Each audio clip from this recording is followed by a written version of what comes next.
Grit called me. I was in Montreal when he called, and it was coincidental with the fact that I decided to leave the CBC and do independent production, and said I'm thinking about a label, and I said, well, that's funny because I've thought for years that there should be a label in Canada that's doing this, and I moved.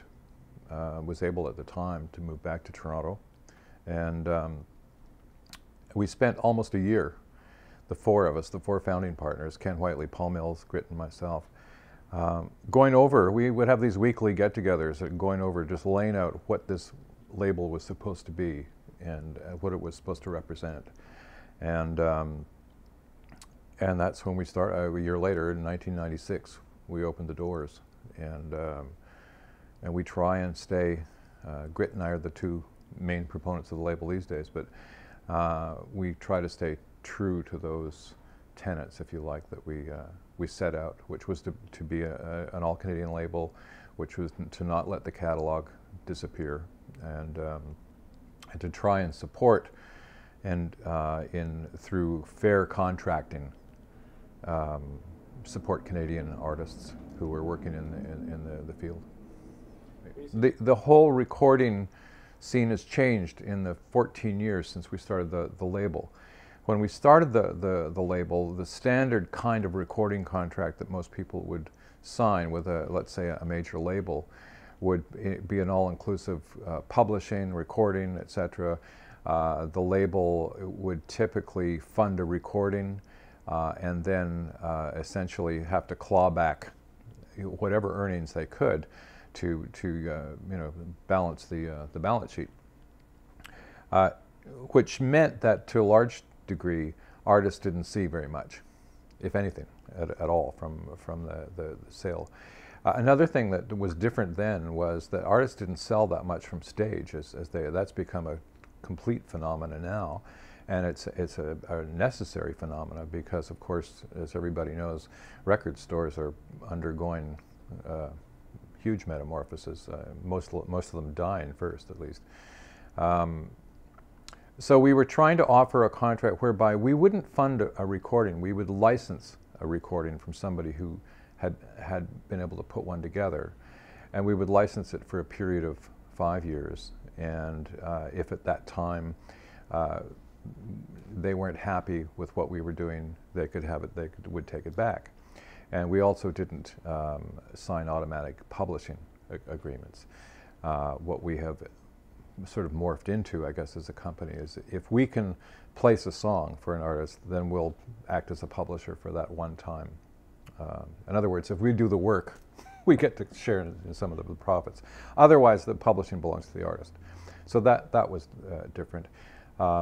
Percentages were a bit more favorable for artists as well. So we were trying to, I mean, all four of us were artists. We were all recording artists, so we were trying to find a way of structuring a contract that was simpler and more fair to the artist. And that's what we told the lawyer when we had the lawyer draw up our template for a contract. Well, I think he championed the whole concept of having a label for Canadian folk music.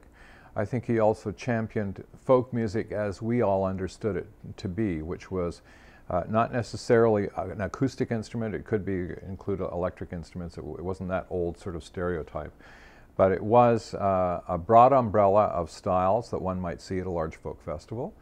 And it was hopefully music that was going to have something to say.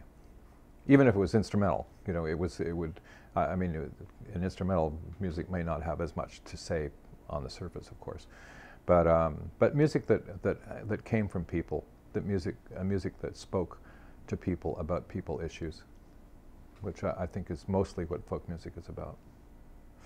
Well, at this point, I'd say success is just keeping the label going. You know, certainly there have been some successful artists on the label. I think you know, we find, and Grit in particular has found ways of digging into his own pocket. We all have, but I think it's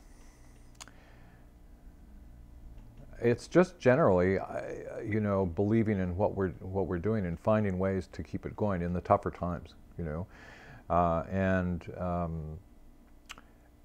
the other part of that equation is having at least 2 or 3 artists on the label that are doing a lot of touring, because touring equals record sales or CD sales, and so we have, you know, we have a few of those artists that help keep everybody else, because a folk label is not everybody on the folk label is going to be out there touring all the time. They're there because of their intrinsic, you know, musical value, and so it's a combination of everybody pulling, finding ways of efficiency, et cetera, et cetera. And as a business partner, what's it like to be a business partner of Borealis? It couldn't be better. You know, from every aspect. I think one of the reasons, excuse me. I think one of the reasons that he and I have remained at it is that we share the vision of what the label is. We don't have to. We've never had to really argue about anything. We've had minor arguments about should we pick this person up now or should we, et cetera, et cetera. But we tend to agree on the vision of the label, how the label should conduct itself, and who should be on the label, et cetera. So those aspects are easy to deal with, and we've carved off our own sections of what we're responsible for at the label. Grit tends to be more the administrator of the label, and where I tend to do more of the PR and the outward reach, and then we both deal with artists. Yeah. It's the CFMA started. As I remember, it was. I think it was Grit, and I'm pretty sure it was Grit's initial idea that we should find some way of promoting the music. It's probably, we probably see it here as much as anywhere at Borealis, as much as anywhere else, the difficulty of promoting this music, because this music for the most part flies under the radar, and there may be 1 million people that go to folk festivals across this country, and I think there's more than that every summer. But for whatever reason, it's not being promoted by high-priced publicists, et cetera, et cetera. So it's not making the front page of the paper's entertainment sections, unless it happens to be in your town that weekend. And so Grit started discussing the idea of awards, and with his wife Judith and with myself, and eventually with the first board of the CFMAs, and the whole raison d'etre for the CFMAs was to raise the profile of folk music in Canada. It's for no other reason than that. And I know that some people feel that, oh, it's like a Borealis-driven project. It's not driven by Borealis at all. It just so happens we run a record label that deals in folk music, and 2 of us are on the board happen to be the owners of Borealis. And there may be a Borealis artist that shows up at the CFMA Gala each year, but that's only because they happen to have a profile in the community. But that's the whole raison d'etre of the CFMAs, because for whatever reason, the media in general likes to see people winning things, or they like to see a list. They like to see who's the top 10. I mean, you see it every day in the papers. The top 10 movies of the weekend. Who cares? Like, what's a good movie? What's a good album? Etc. So,